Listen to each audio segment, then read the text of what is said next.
Join as they come. Yeah, Yes, people will perfect. gradually join. I'd rather have the time for the panelists.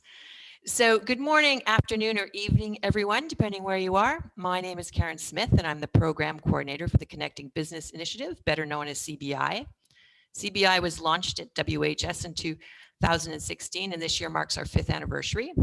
We've seen great progress over the years as more businesses have stepped forward to support disaster management, and private sector networks are increasingly recognized as critical partners in supporting vulnerable populations. Over the coming days, we will organize 4 sessions on various topics to raise awareness and highlight good practices of how the private sector is contributing to disaster preparedness, response, and recovery in different contexts. The first session will focus on the humanitarian development peace nexus today. The other sessions, organized at the same time tomorrow, Wednesday, and Thursday, explore private sector engagement in disease outbreaks and multi-hazard scenario planning. That's tomorrow. On Wednesday, new technologies, and on Thursday, gender considerations in disaster management. You'll hear from some of our networks and partners as they describe their engagement and suggest concrete ways to take this work forward. We hope you will find these sessions inspirational, and we look forward to staying in touch with you also after this week. Now, without further ado, I'll give the floor to the session moderator, Mr. David Young from BCG, who is an active CBI Executive Committee member. So we can get started. Over to you, Dave. Karen, thank you so much, and welcome everyone. Good morning, good evening, good afternoon. It's a real privilege to have the opportunity to be with this terrific panel of humanitarian professionals that will bring us a bunch of concrete examples and lessons and learning as to why, how, and when the private sector can work alongside governments, the UN and others, to really make a difference to humanitarian development and peace priorities in working together and collaborating effectively. So I'm very fortunate to be joined today by Farzan Hashim, who's the Country Director, Asia Pacific Alliance for Disaster Management in Sri Lanka and a CBI member network in Sri Lanka. Jackie Mavur, who's the Market Engagement Manager for the exciting Mobile for Humanitarian Innovation Program for Africa at GSMA. And Sudipto Mukherjee, who's the resident representative of UNDP in Bangladesh. This represents a great set of perspectives that can inform us as we think about the new way of working, which calls for shared analysis, collective priority setting, as well as joint planning and programming with the overall aim of reducing humanitarian need, risk, and vulnerability. And that triple nexus necessitates a common understanding of the importance of working together and seeing complementarity between actors. And maybe, Sudipto, if I could start with you to maybe talk a little bit about this, that would be for our audience. And perhaps if you could, how is UNDP in Bangladesh trying to strengthen policy and programmatic and operational coherence between the humanitarian development and peace actors? And how does the private sector fit into this? Thanks very much, and good morning, Dave, and good afternoon and good evening, everybody else. Thanks for giving me the opportunity in the first place. This is my first time with CBI. I hope everybody's staying safe and taking care of themselves. Troubled times. Let me start by actually giving you a few figures. I think that's quite important to set the context. First of all, nearly half of the people, the most extreme poor people in the world, are in fragile settings. That's number one. Number two, from 2005 to 2016, and that's a figure that is only figure that is available right now, displacement on various counts has actually gone up 5-fold. More and more crises are being seen to be protracted. And therefore, once the crisis becomes protracted, then you see a sudden dip in the appetite of the usual development partners to keep funding a humanitarian response. And what you find as humanitarian response not only just takes away 95% or more of the total overseas development budgets or allocations, but is just about barely meeting the humanitarian needs and not in any way trying to help reduce it less, make it less. Now, in that situation, it is very, very important that we are able to get the best of everybody, and if you really look at the 2015 Addis Ababa Financing for Development, for the first time acknowledging the fact that the private sector was the world's single largest development actor, the formal acknowledgement, I think it's all the more important that we somehow get the private sector in. So how are we doing it in Bangladesh? To begin with, I think it's important that we are speaking to everyone and speaking with everyone. So we are constantly connected with the chambers of commerce and industry, the various private sector corporates themselves, etc. We have been investing a lot on data collection and analytics so that this is available, impact assessments are available for everybody to look at, and then this then becomes a common basis for everybody's programming. We have, and I can give you a couple of examples, we have set up 2 platforms. The first platform actually came during the Rohingya crisis. There were 2 kinds of platforms. First platform was we actually invited about 40 odd private sector partners who were actually physically kind of doing business in Cox's Bazar where the Rohingya crisis is, and actually spoke with them to find out whether they were interested to actually somehow join the humanitarian response or not. And the interesting bits were that a large number of startups, and these were who saw this as a good business opportunity, saw this as an opportunity for them to align their objectives with the humanitarian and development objectives of the wider system, and also that we built up a brand for themselves. So that was good news for us. And I remember there was something called Garbage Man, which actually helped us in converting waste to wealth.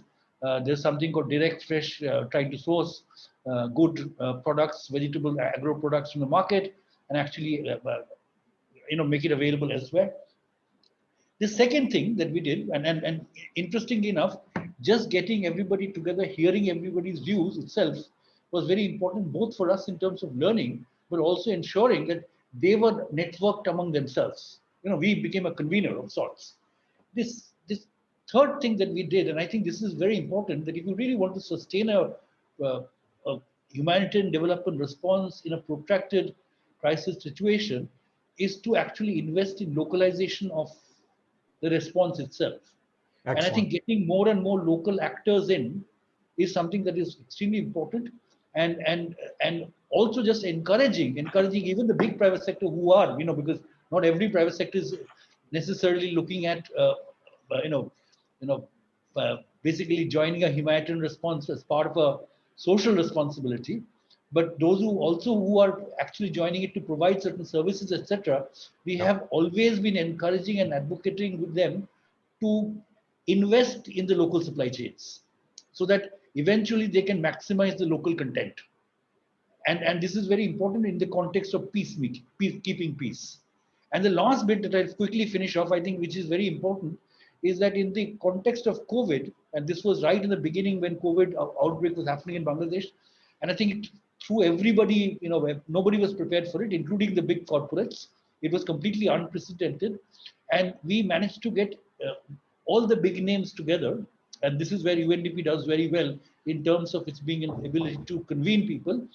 Initially, to start discussing how they had been affected, trying to see joint solutions together, whether disruptions in supply chain or looking at how big data could be used to actually be part of the response, etc., etc. And then we connected this group of people with the government. And so we have a trilateral platform where we as a development partner convening both the government and the private sector to be maximizing the private sector contribution into the COVID response, whether it is in the manufacture of equipment, whether it is in supplies or providing logistical support, in big data support, etc., or even in tracking. Even as you know, even the vaccination program, there is a lot of private sector that is actually involved in the whole vaccination program currently, including also, not to mention, in the COVID response and the recovery, which is already started in a way. So I'm going to stop here, and perhaps I don't know, because I just want to make sure that I'm not robbing others of time. Yes. Yeah. So thanks very much. I mean, you've made a number of points that I think are very powerful, and particularly the way these trilateral platforms can enable a maximization of resources. And this notion that, it's not just the company, but it's the supply chain. And that supply chain has the capacity not only to mobilize resources and create alignment, but also to improve the atmosphere for sort of peace and stability as a byproduct of that convening and joint aligned effort. So very insightful and exciting things that you're doing there. I wonder, Hush, if you could offer us some additional examples from the context of Sri Lanka, and where and how the private sector in Sri Lanka has been included in government and UN-led coordination on humanitarian development and peace efforts, and maybe what some of those look like in practice. Thank you, Dave, and good morning, good afternoon, and good evening to all of you. In fact, for the private sector also to come in, and as we have seen in whether it is response or development, there are agencies among the sectors too working in silo. Same does happen in the private sector as well. So the interest of the private sector, it is very important to bring the interest of the private sector on board. And this is why the CBi network and APAD in Sri Lanka and other countries, the relevant networks, bring in the private sector on board to connect with the other two sectors. But what is important here is how can we be specific? What is unique in our platform? It is disaster management. It is to reduce risks. It is to ensure there is business continuity. It is also to ensure that there is the humanitarian and the development sectors are supported and the government is also supported. I think that is the key where CBi network, or what CBi network is all about. But if you also see how we are bringing in the private sector on board, is we represent the private sector at the UNHCT, take their issues on board, and then we take it back. Same thing goes with the government also. There is a National Disaster Management Coordinating Committee, which we represent, and obviously the private sector is represented. So let me just give you the example of the strength of the private sector. If you see 30 years of conflict we had in Sri Lanka, and the latter part of the conflict, when from the non-state actor controlled areas, the people were coming into the government controlled areas, there are more than 400,000 people coming in at a time. The response of the WFP was to provide the usual rations in terms of flour, oil, and so on. But you cannot provide that rations to them. We need to convert into something edible. And we came up with the private sector, where the private sector said, okay, you give us the stuff, we will convert into edible. In terms of providing bread, and also for the children, buns, and so on. So the private sector came on board as the private sector bakery. And then you would see another donor and donors who said, okay, we will bear the cost. Then when we worked with the private sector, the government was involved, and automatically the civil military coordination also came in, because we had to ensure that the items are taken to those areas without cross-loading. So in terms of providing edible food to the people for the first 10 days, so that it will ease the government's responsibility in providing cooked food and so on, I think the private sector had that strength. If not for the private sector, it would have been just dry rations. Then on the other aspect of it also, when the conflict did come to an end, it was again the private sector which came forward because of the neutrality, because of the acceptance among the government and also the UN and the other stakeholders, where they came into the reconciliation process, brought the children from the south to the north, not to the south, and to ensure that there was exchange in understanding each other. And these are the strengths of the private sector that they could bring in. Then the other the final area that I want to say is the rehabilitation process, because we had to ensure that the peace is continuous, it is sustainable. So again, the rehabilitation process was taken over by the private sector in support of the government and the UN, where they were rehabilitated, absorbed into the private sector in providing jobs and ensuring that they are also taken care of. So I think the strength of the private sector is very important. How you can optimize, and the nexus, the triple nexus that we all talk about, is extremely important. Yes, Dave? That is powerful. I think what you're pointing out here in terms of the interests of the private sector, that when those can be brought in, along with their capacity, their neutrality, and their opportunity for inclusion within business as sort of a neutral party for the future, it really strikes me as something that just as a multiplier of what government could expect or what our traditional approach alone without the private sector can deliver. Very inspiring.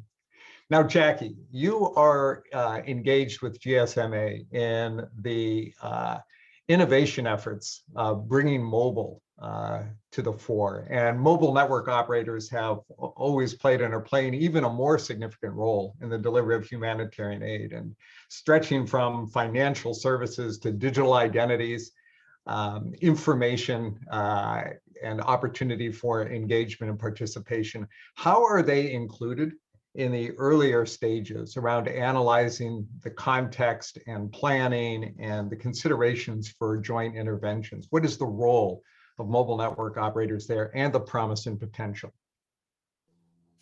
Well, thanks for that question, Dave. And it's a very good one because in the past, we have had mobile operators playing only the service provider role, where you have, humanitarian developmental government partners to come and say, hey, we want this identity, we want cash here, we want SMS, mass SMS here.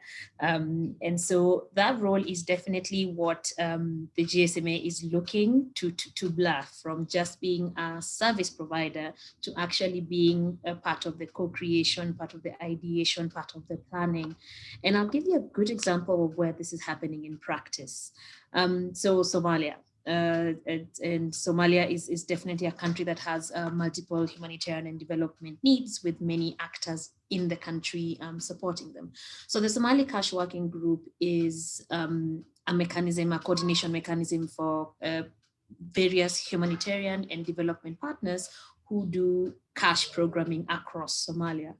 And one of the discussions we had with the GSMA, between the GSMA and the Somali Cash Working Group, is how are you using mobile services? How are they helping you, or how are they not helping you?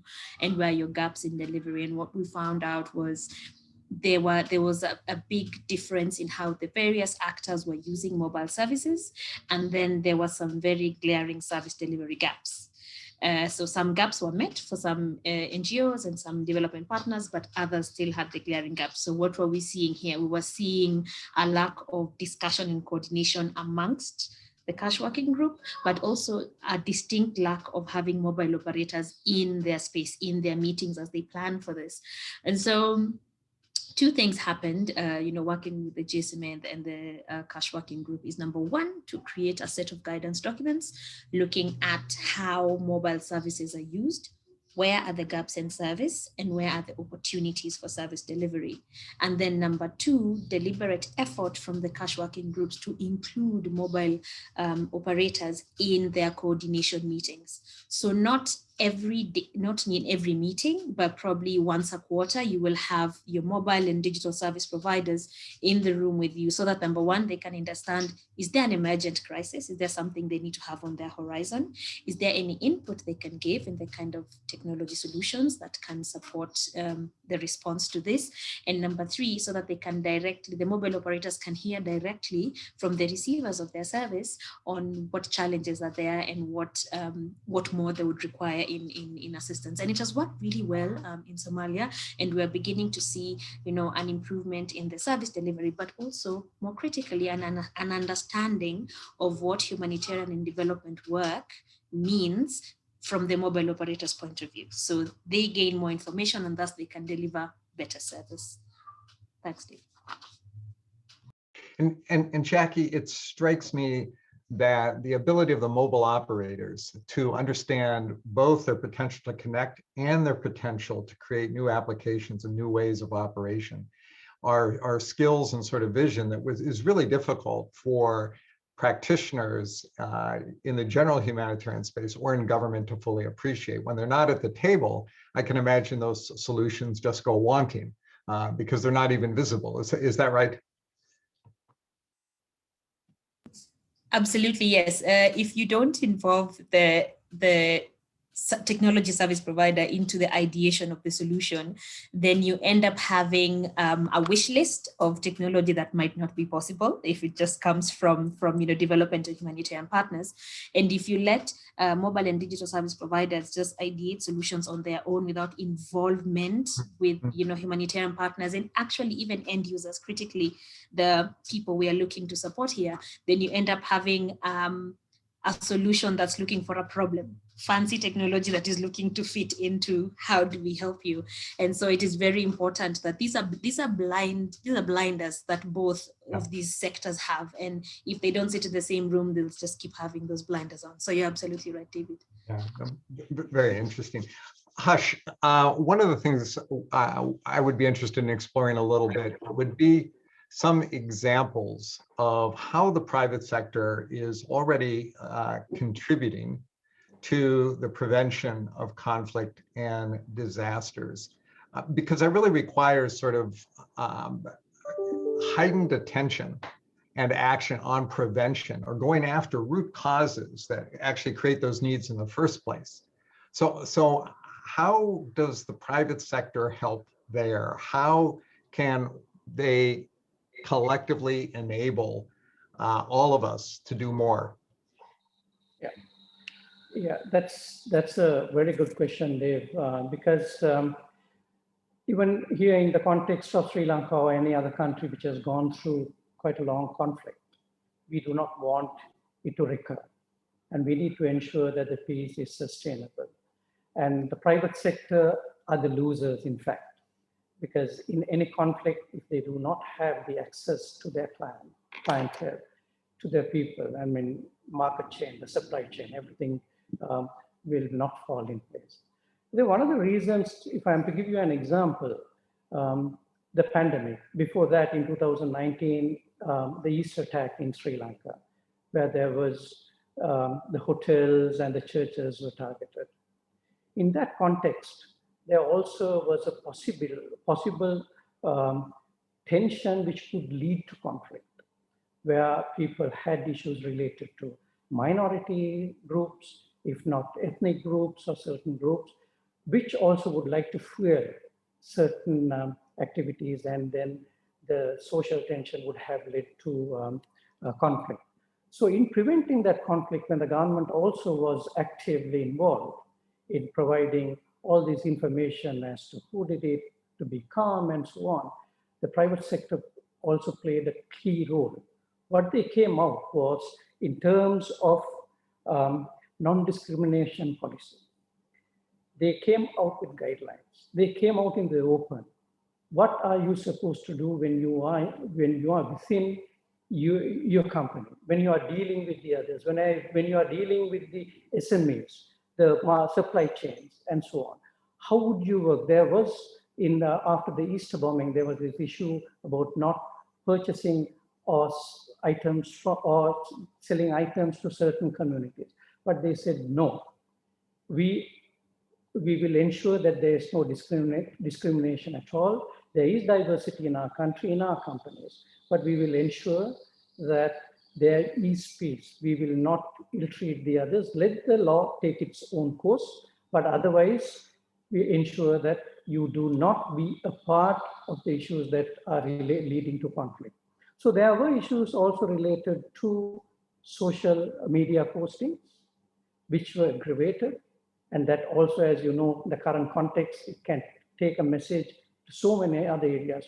The government came up with saying, okay, ensure that this is curtailed.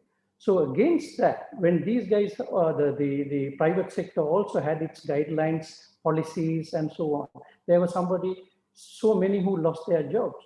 And this was a deterrent for them also. So these are areas that they can, with a press of a button, they can reach out to hundreds and thousands of their employees. I think this is where the strength is, where if you can curtail and you can bring in this peace context within your company, where you are working with, it is not only the people whom you are working with in the room or the building, but how you are connected to the people who are outside the market chain, your customers, your agents, your suppliers. So through that, you can take this word forward. This is where it is required, where the peace actors also collaborate include the private sector and give them that know-how, the knowledge, the diplomacy in ensuring that when they reach out to the people, also to ensure that they ease the social tension. How can there be cohesion through businesses? Because it would be a win-win situation otherwise for both the government, the country, and the corporates as well. So there are so many examples in which the private sector takes a lead.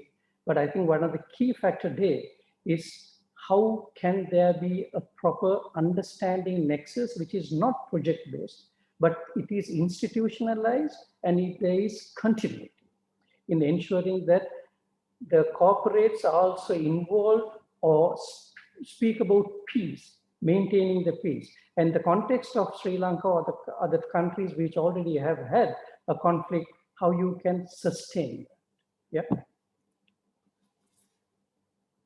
It's indeed a powerful concept of bringing the peace context into and through the company, and from the company into its market and its entire ecosystem as a force for stabilization and inclusion and peaceful context more broadly.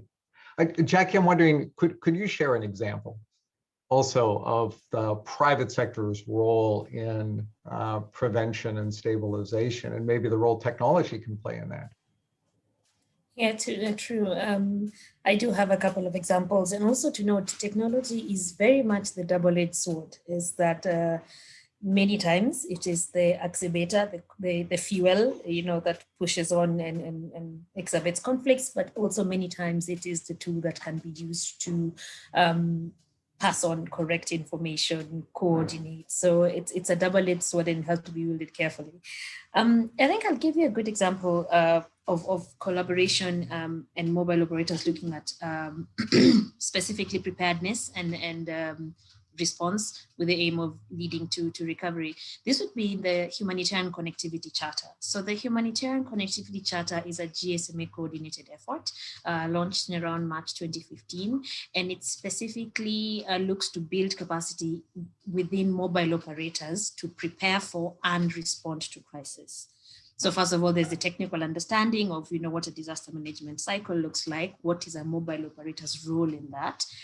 And so there are two parts to this. One is how does the mobile operator themselves create redundancies within their own network so that whenever there's a crisis, they're still able to provide communication, which, by the way, is now an essential service during crisis response. Because all first responders, all people that are affected do require communication during a crisis. So we would like to ensure that the infrastructure is designed in a way that ensures continuity. That is one. Second is how then do mobile operators support their customers in various ways, and their customers could be the SMEs that have to keep businesses running because supply chains need to keep going. Their customers could be, the final end user who needs to get life-saving information to them. Their customers could be, the hospitals. So there's this capacity that mobile operators require to be built, and it's a community of learning that is coordinated by the GSMA. And some really good examples of how the Humanitarian Connectivity Charter has come into play. Most recently, during the unfortunate explosion in Beirut, in Lebanon, working actually with UNDP. The GSMA was able to work with UNDP and coordinate the mobile operators to actually do rapid socio-economic impact surveys to allow the UNDP to understand what has been the impact on not just the communities within and around Beirut, and then this then informs what is the right response for these communities, of course, using our bulk SMS and feedback. Of course, very much during COVID-19, I think the rule for mobile operators has been quite clear. Either it's like in Japan with KDDI, which is a mobile operator doing contact tracing and analyzing movement of people using big data analysis so they can follow the spread and make policy decisions on containment. Taxel in Turkey doing 24/7 remote support to support other companies and their services, but using mobile operator customer care infrastructure and things like that. And so what happens is we are getting to the place where more and more mobile operators are signing on to the Humanitarian Connectivity Charter. I think right now it's just about 160, 170, and the plan is to ensure that more mobile operators around the world understand what role they have to play in preparedness and response, and then actively put in the work to ensure that the infrastructure is in place. Because as we know, preparedness is 80% of the work. And this whole potential to basically be part of rapid context awareness and guiding humanitarian decision making, truly powerful, truly powerful. Sudeepo, the peace element. If you could talk a little bit more about some specific areas in which the private sector is really best positioned to support stability. And in your context in Bangladesh, how's UNDP building on those advantages of the private sector? I think Hush mentioned some of them, and we've certainly seen this coordination idea through the technology, but maybe talk a bit more about what you're seeing in Bangladesh. And thanks very much again, Dave. And I think, I'll try and not only respond to you, but also respond to a particular question that has been raised in the chat or questions. I think it's very important to make sure that all the private sector, there is a lot of advocacy to make sure that whatever work they're doing is actually conflict sensitive. So do no harm should be the guiding principle for all the private sector.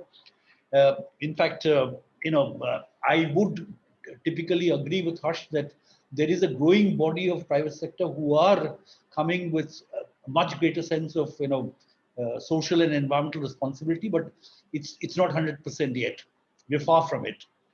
In fact, one of the things that we are actually trying to do is to basically, as I told you, that one of the things which has happened in the SDG era, which is not there in the MDGs, I think the private sector are able to connect much more to the SDGs for whatever reason, that they're much more aware and willing to contribute than ever before. So I think conflict sensitivity and making them aware of do no harm is absolutely important. Secondly, and I think one of the things that we've also trying to do in terms of connecting, that a large number, typically when there is a crisis, it is the big guys who are definitely much better protected. They are able to lobby with the government, get stimulus packages, etc., and are able to recover. Who looks after the small ones?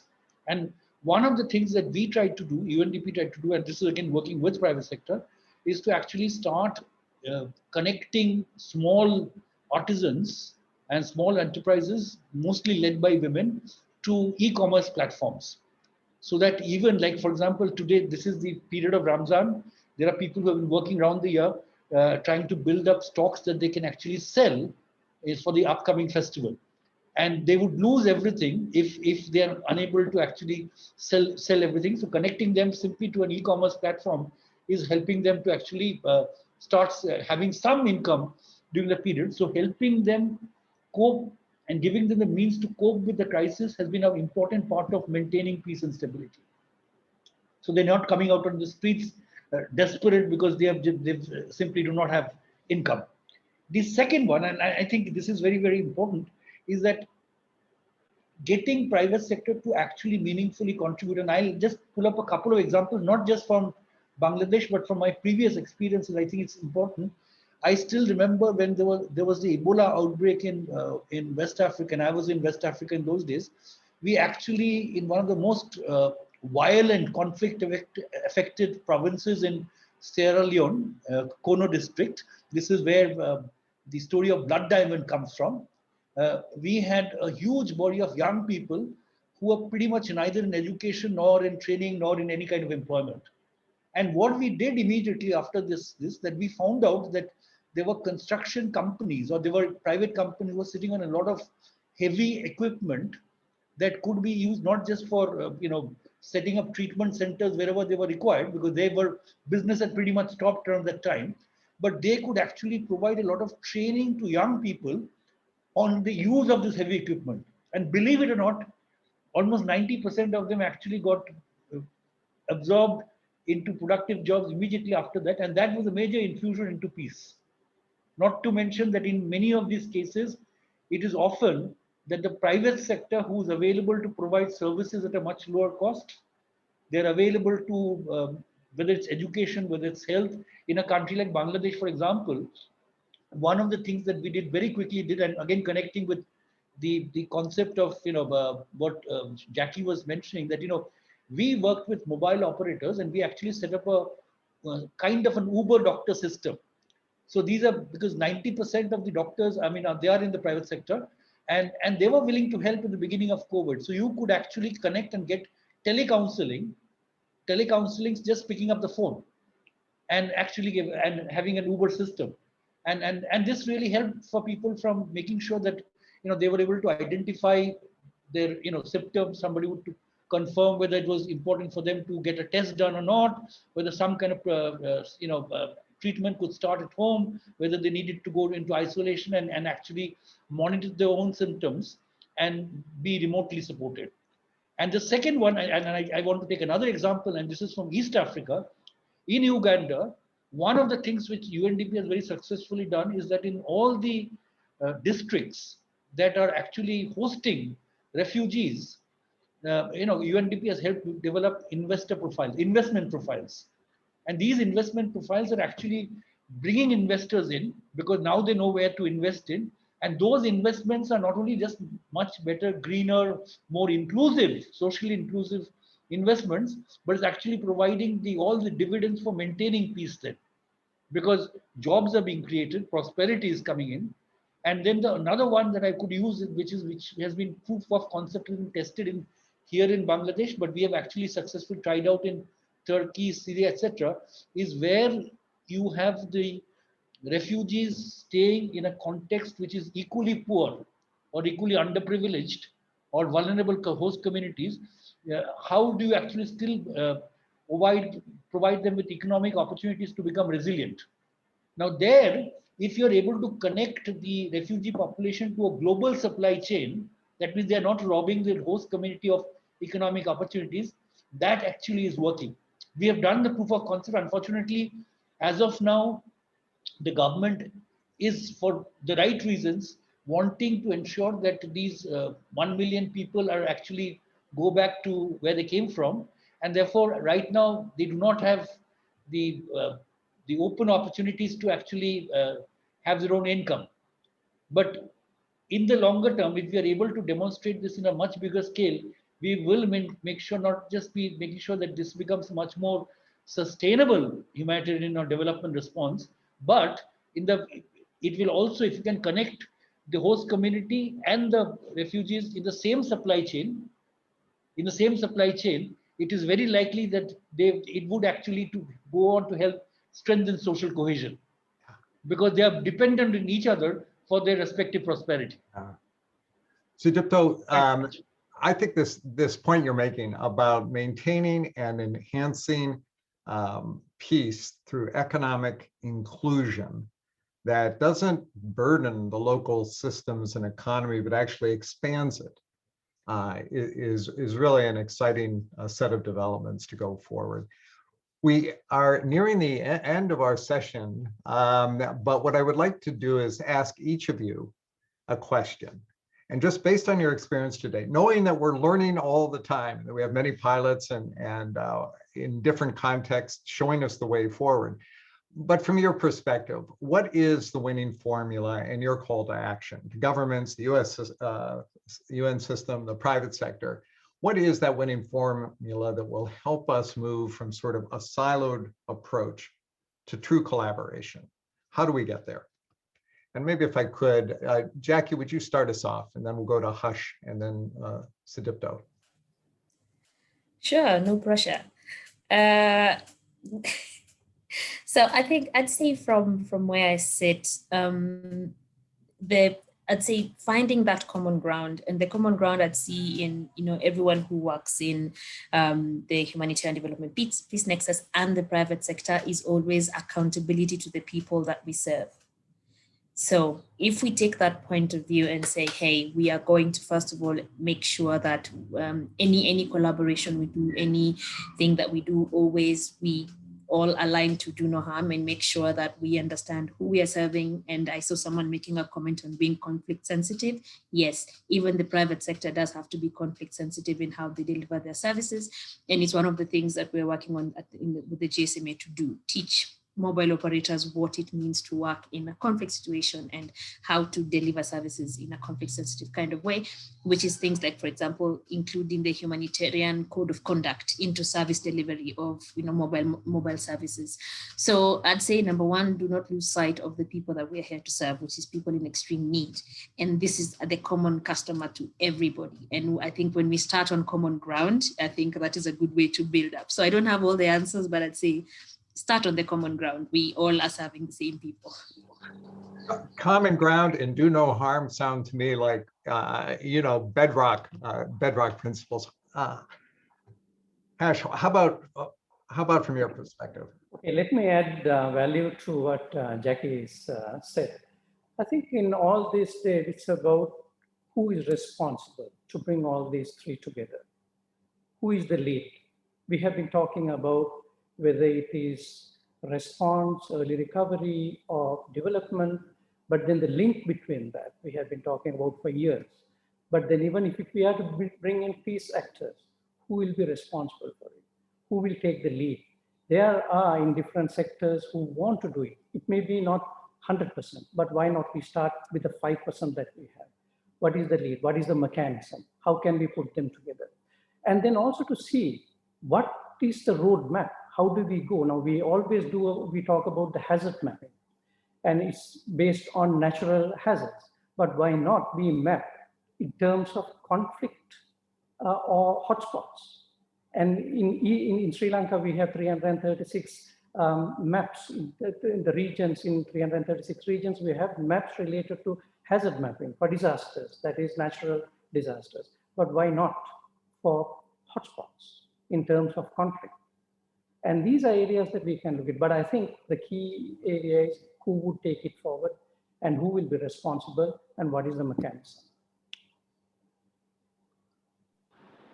And Hush, the starting point for that, in order to figure out who's responsible, who will take it forward, is really that platforming, that convening, that getting everybody on common ground.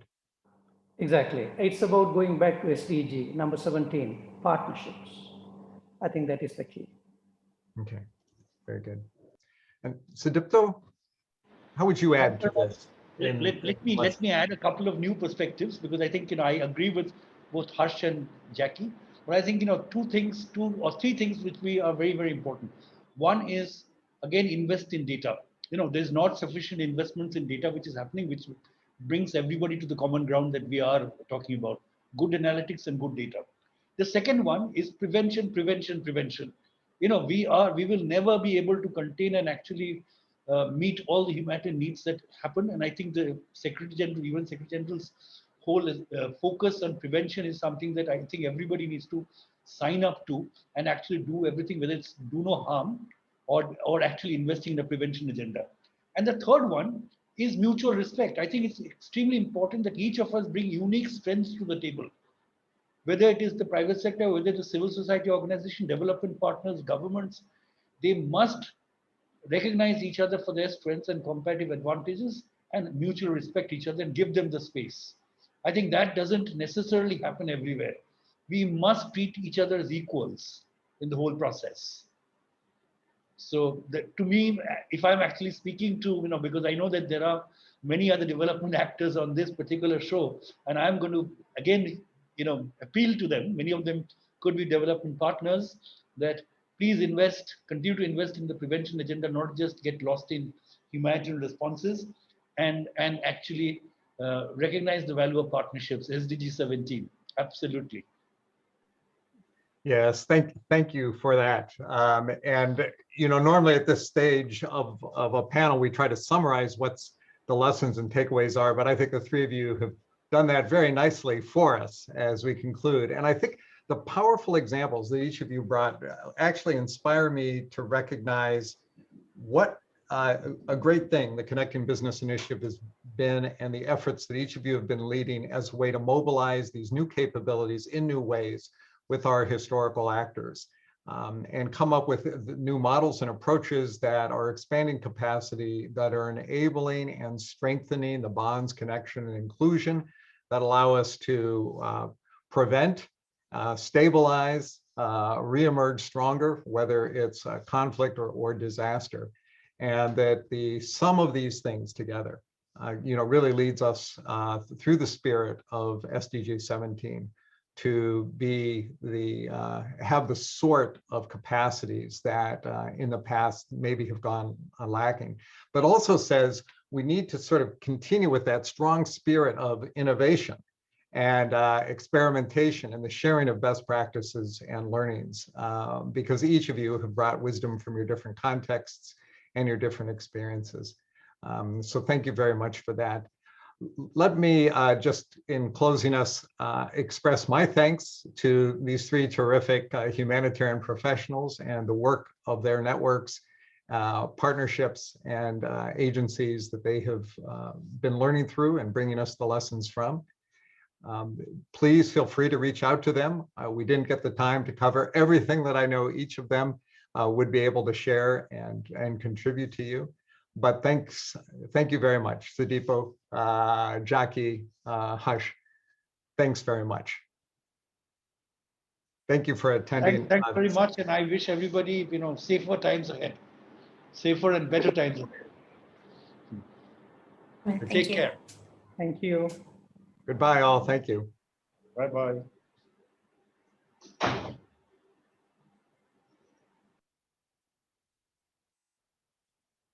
Hush. Yeah, Dave. So I'm really, I think that, I think your comments are really fascinating about what